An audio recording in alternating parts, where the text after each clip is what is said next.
Hi guys, so here we are about to approach September 2020 in the summer transfer window, and Manchester United haven't signed a single significant player of note. All we ask is that this board backs Ollie, but what are they doing? They're hijacking Ollie. In terms of PR, they're all for backing Ollie, but when it comes to putting their hands in their pockets and paying the money for the players that Manchester United need, they vanish, and they do this time and time again. Ollie is at the wheel, but his bus is being hijacked by the board, Ed Woodward and the Glazers. We're going to talk about that in this video.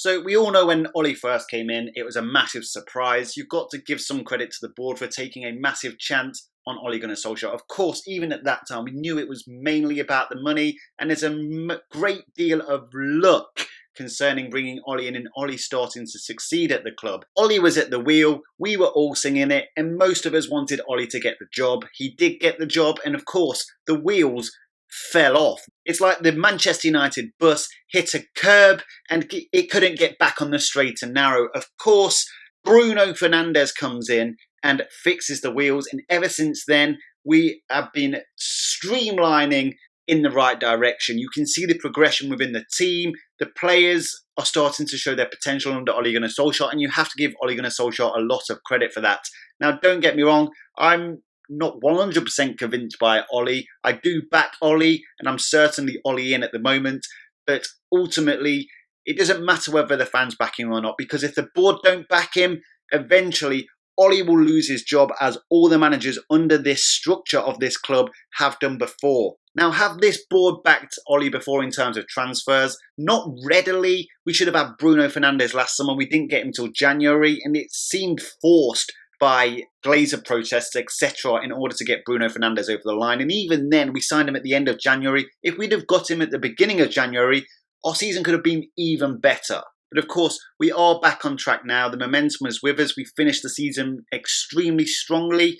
There's still a lot of improvements to be made, though, and we all notice that. We need a number of positions, including a right forward, another attacking midfielder to compete with Bruno Fernandes. We need a lot of squad depth, including a centre-back, a defensive midfielder, potential full-backs. We need to see advancements in the coaching, the strategic setup, but it needs financial backing from the board.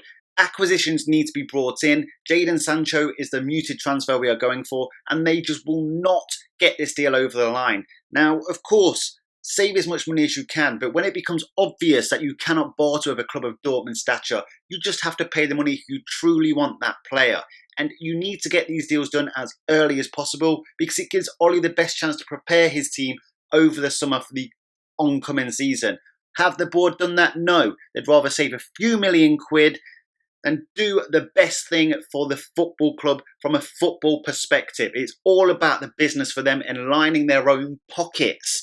If they were trying to save a few million quid on a transfer to put it towards another transfer and another acquisition for the team, for the football club, then of course, that's a great idea, endeavour to do so. But do you have faith that that's why they're doing it? I don't. I think it's to fill their own pockets. Of course, like I said, they have backed the club before in terms of transfers and even put out big transfer fees. But if you understand the revenue that Manchester United make every year, and sure, you can even give credit to the Glazers and the board for that, because they are businessmen, but ultimately it isn't going hand in hand with the football club, and we're not seeing the success on the football club because they only run it from a business perspective. Their incentive is profits before trophies. They don't run it from a football perspective. And we're seeing that yet again with Ole Gunnar Solskjaer. The usual process is the board back a manager when they first come in. They get them Champions League. Then they do not back that manager. It happened with Van Gaal. It happened with Mourinho.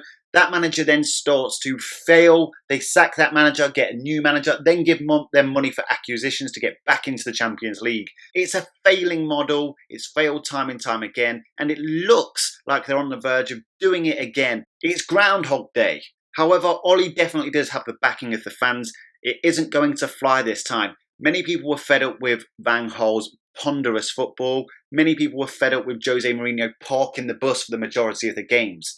However, Ollie is playing an exciting brand of football. We are seeing progression in multiple areas of the pitch. Like I said, Ollie isn't perfect. There's still a few question marks over Ollie, which he needs to prove next season. But if the board don't back him initially, we can look back at those root causes. The fact that Ollie wasn't backed to say, well, how can you expect those advancements to take place if you're not originally backing him?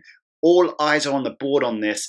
They won't get away with this failing model that they've had in the past of not backing a manager once they're qualified for the Champions League. They are hijacking this bus. We need to keep the pressure on the Glazers, Ed Woodward, and this board, because they are not footballing people. I saw one person claim that Ollie needs to just resign, and that would be a massive statement. Of course, this is Ollie's dream job. He isn't going to do that, and you can argue that there may be benefits of him staying in the job because he is a football man, a Manchester United man at the helm of the Manchester United team. But we do need to keep the pressure on this board if we want Manchester United to return to their glory days, where Manchester United belong at the summit of the footballing elite.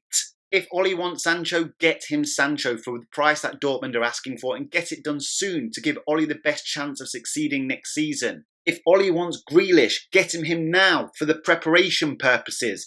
Get him the players he needs to succeed. Chelsea have acted quickly and decisively. Chelsea's board have embarrassed Manchester United's board in this transfer window. It is actually sickening how slow this board are. We have to keep the pressure on these Glazers even in the good times, guys. That's ultimately my message for this video, because they will continue hijacking whoever is at the wheel of the bus, of the Manchester United bus, because their incentive is profits, not trophies. Let's keep our foot on their necks and keep pressurising them to buy us the players we need. The fact that we're getting into September and we don't have a single player, I'm baffled. What was Ed Woodward doing during coronavirus lockdown? Unbelievable. Anyway, guys, let me know your thoughts on this down in the comment section. Make sure you subscribe to the channel for more Manchester United videos. Smash that like button if you agree the board are hijacking Ollie at the wheel. Until next time, talk soon.